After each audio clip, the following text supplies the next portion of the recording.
Thanks for checking out the Brad and John Show podcast. This segment of the show is brought to you by John Combest's book, Stalking, Harassment, Internet Trolling, A Guide to Recovering and Rebuilding After Online Attacks. It's a great reference if you've ever been the unfortunate target of a social media attack. It's available on Amazon. Just search John Combest. That's C-O-M-B-E-S-T, John Combest, and the book will show up in your search results. Now it's time for another segment of the Brad and John Show. Can you handle it? I'm Eggburt, the owner of this station. Check out my website at eggburt.com. That's E-G-G-B-U-R-T, eggburt.com. Now it's back to Brad and John. Check out their website at bjshow.co. The BJ Show? Come on, guys. Anyway, here's B and J. And here we are, and we are live on the radio. John is mobile again this morning, and he will be for the majority, actually all of this break, or this segment rather, and then we will be back in the studio. John has a special thing lined up for us in segment number C, and there's one person that it's going to be about. Actually, there's two people involved in this, but one person who is local, who may or may not appreciate our humor, correct? Yeah, and you know what? When you said you had another tribute song, Brad, I was hoping it might have been a second homage to Bill Eigel. You know, I mean, we're really filling out that Governor's album. We'll have one about Mike Kehoe the next time you can get Nelly over at Saint Skating Rink, right, Brad? Well, we did which is gone now, by the way, John.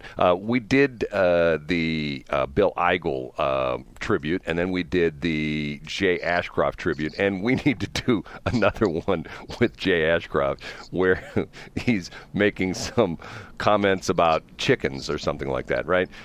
Anyway, do you ever see any of these wars go on? You're not much of a Facebook guy, are you?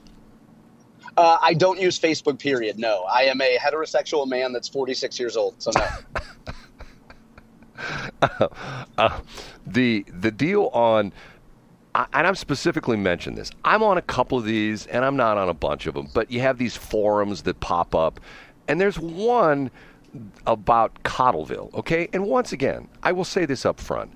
I know the mayor not well. If, he sees me on the street, we know each other, we shake hands, we talk, and, I think he's done a good job. And quite honestly, not that I've become a homer, but if you look at all the mayors in St. Charles County, Dan Borgmeyer, Bill Hennessy, Len Pagano, Nick Guccione, all the guys, I think they've all done a very good job. And there's not a lot of problems. I mean, that's the case when we just recently had an election, a municipal election, and I believe, I know it was Len Pagano, and I think, can't remember one of the other ones. It wasn't Bill Hennessy. I don't think he was up for re-election, but they run unopposed. And you being a political dude, you know that when you've got, especially in a nonpartisan election like a mayoral election, you know that when somebody runs unopposed, most people are going like, pretty slim chance of me beating them, right? Is that pretty much? That's right. You're absolutely right. And it's generally a sign that things are going pretty well. Right. And, if it ain't broke, don't fix it, that kind of thing. Well, there's this lady who runs I think it's one of the Cottleville forums, who's just gone off the rails and complaining about everybody and talking about how the mayor's a corrupt mayor and he's doing things behind people's backs. And the interesting thing is that if you disagree with her, she dumps you on the forum. She just essentially, pulls you off the forum. And I'm going like, what the hell is this? And Brad, now is that maybe Arnie Dinoff in a dress? No. In this day and age, Brad, you shouldn't be so judgmental. Here, I'll just read you one. Here's something interesting. And this is by Susan Brewer. She's a top contributor on this Cottleville thing. She's a real estate agent. At least she used to be. I guess she still is. And it starts off, after seeing all the posts yesterday regarding the political climate in Cottleville, I would like to suggest a meet and greet, town hall meeting versus a Facebook conversation. This would give everyone the opportunity to come together and talk. Cottleville residents, Cottleville business owners, mayor, city officials, Candace, this is the lady who stirred the pot, people who have had suggestions or concerns regarding Cottleville. We would open one of our patios to create a place to meet, talk, ask questions, to get to know each other face to face. So, I mean, once again, she's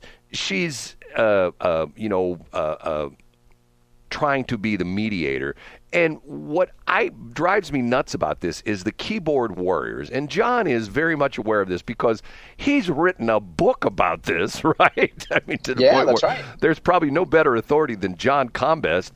And what's the name of that book again, if people haven't heard Stalking, before? Harassment, Internet Trolling, A Guide to Recovering and Rebuilding After Online Attacks, Brad. You can find it on Amazon. Thank you for the opportunity to plug. And the easy way to find that is you'll never remember it by the title, or unless you've got like one of those photographic memories. But all you do is just go in and Google his name, John Combest, and the book comes right up. Look it up on Amazon. Yeah, go to Amazon and look up John Combest, and you'll find it. Bang, it comes right there. Okay? See, once again, I guess if you live in Cottleville, and Cottleville is gotten sort of interesting is that there's things going on in Cottleville that don't happen anywhere else. And one of the things that probably that people are sort of like what is the golf cart community. That if you are anybody in Cottleville, if you move into Cottleville, you buy a golf cart. And when you go to various places in Cottleville, you don't drive your car, you drive your golf cart.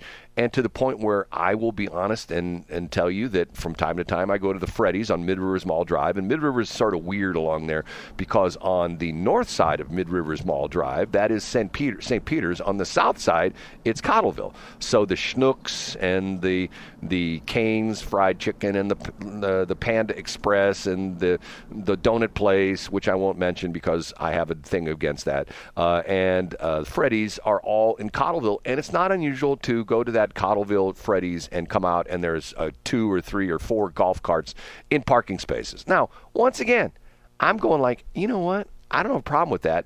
The only problem I have is from a safety issue is that they do have to drive on the roads.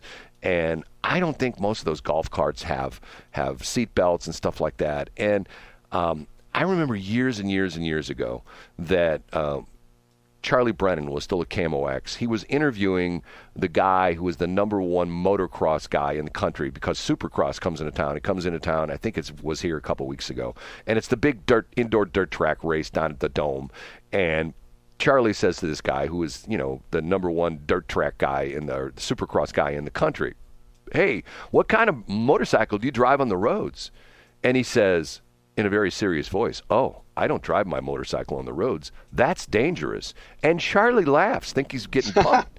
and they go, no, seriously. And he says, no, I don't drive a motorcycle on the roads. That's very dangerous. And Charlie says, well, you jump your motorcycle 60, 70 feet in the air and come down, on the other side of big obstacles. And he says, I'm in control of that, and I don't have to worry about people not seeing me and cutting me off and running over me with their cars. That's the only concern I have about the golf carts in Cottleville. Now, once again, this is happening all over St. Charles County. All over St. Charles County. Matter of fact, even at St. Charles City, at the corner, and I went by there the other day, and I thought to myself, what in the world? At the corner of First Capitol and 5th Street, there was a bank. There still is a bank building there, and the bank's gone. They're no longer there, and the building is empty. There's a big sign out in front saying "Coming soon," and it's like an apartment complex. Okay, go look what they're building there. They built that new apartment building right there at the streets of St. Charles, right off of I-70. All up and down 364, any of these little pieces of land that became like excess right away from the highway, they've been bought up by all these developers, and they're building apartment buildings everywhere. On 70 at the near Spencer's, if you know where that's at, between 370 and Mid Rivers Mall Drive, there is a new apartment complex going up there. And this is what people in Cottleville are against. They're against apartments.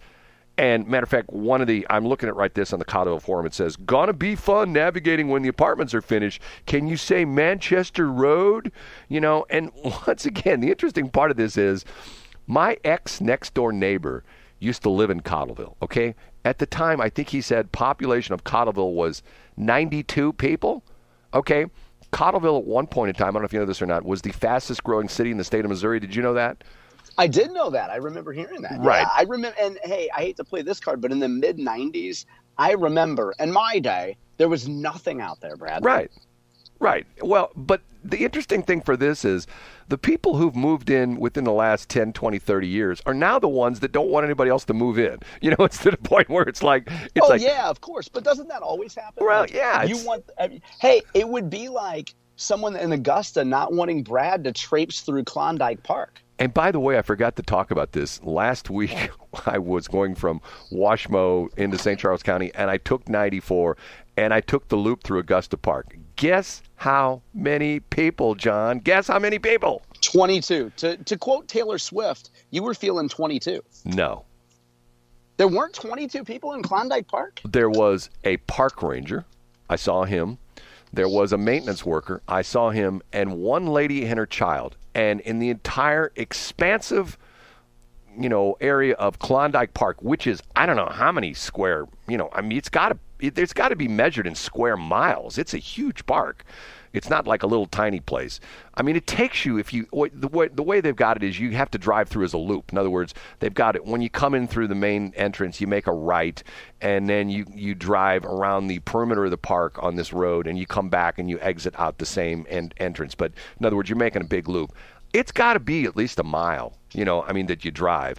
And the entire park, a park ranger, a park maintenance guy in his pickup truck, park ranger was there with his Explorers, police package Explorer, and one lady and her kid at one of the playgrounds. And that was at 2 o'clock in the afternoon on a beautiful spring afternoon. Now, if I were to drive in Forest Park at that exact same time, I'd probably see hundreds, maybe even thousands of people in Forest Park, right?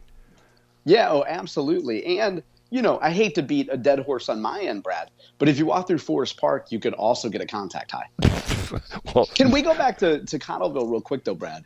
And I know that area you're talking about, and in fact, I know exactly where that Freddy's is that you're talking about. And one of the things that I found most dangerous in that area, because I've seen the golf cart, says if you go into that Schnucks Plaza, which I guess is technically St. Peter's right there, kind of the warring factions you have between the golf carts and not car drivers, but golf carts and then people in obesity scooters. And it's like the Sharks versus the Jets. Like, they're ramming in against each other, then they're singing songs about each other, they're doing little dance moves. And people talk about urban crime, Brad, but nobody talks about suburban crime between the obesity scooters and the golf carts. John, the Schnucks is in Cottleville. It's interesting. The Schnucks is in Cottleville, but the Deerbergs across the street is in St. Peter's. You got to know. See, that's part of my whole deal with the Westplex because of the fact that you can drive an I-70, and me being a nerd, I can tell you exactly where you go from St. Charles to St. Peter's, and then exactly where you go from St. Peter's to O'Fallon, and then exactly where you go from O'Fallon to Lake St. Louis, and then where you go exactly from Lake St. Louis to Wentzville. But most people have no idea because of the fact the area has just grown together. Once upon a time you had Old Town St. Charles, you had Old Town St. Peter's, and there were miles between them. Not anymore. You know what I mean? Once again, there's all sorts of places where literally some subdivisions, part of the subdivision is in St. Peter's, part of the subdivision is in St. Charles. As a matter of fact, one of my little trivia things that I love is there are over 100 unincorporated islands in St. Charles City. So in other words, there's all these little spots where, as a matter of fact, there's I think I even talked about this one time. There was a case that came about where there was a double murder, and the St. Charles City Police started doing the investigation. And then all of a sudden somebody said, hey, this isn't St. Charles City, this is St. Charles County. And somebody went, how can it be? We're in the city. And they pulled out the maps, and sure enough, there were like 2 houses that were unincorporated St. Charles County, surrounded all sides by the city, which makes no sense. And you know what? So to me, that sounds, Brad, when it comes to drawing maps, that sounds like, I don't know, the tortured cartographers department. Well, John's laying on he's laying on the. It's the tortured cartographers department, Brad. There should be an album about that. Maybe we could juxtapose some of those lyrics versus somebody running for statewide office. I'm back at my studio, Brad. By the way, and I heard that. Okay, so here's what I'm going to do. I'm going to go ahead and take a break early. And you know what? Since you didn't really get the full effect of the new play it again. Yes. The new Scott Faughn song. We'll play the new Scott Faughn song. We'll be back. Thanks for checking out the Brad and John Show podcast. This segment of the show is brought to you by John Combest's book, Stalking, Harassment, Internet Trolling, A Guide to Recovering and Rebuilding After Online Attacks. It's a great reference if you've ever been the unfortunate target of a social media attack. It's available on Amazon. Just search John Combest. That's Combest, John Combest, and the book will show up in your search results. Now it's time for another segment of the Brad and John Show. Can you handle it?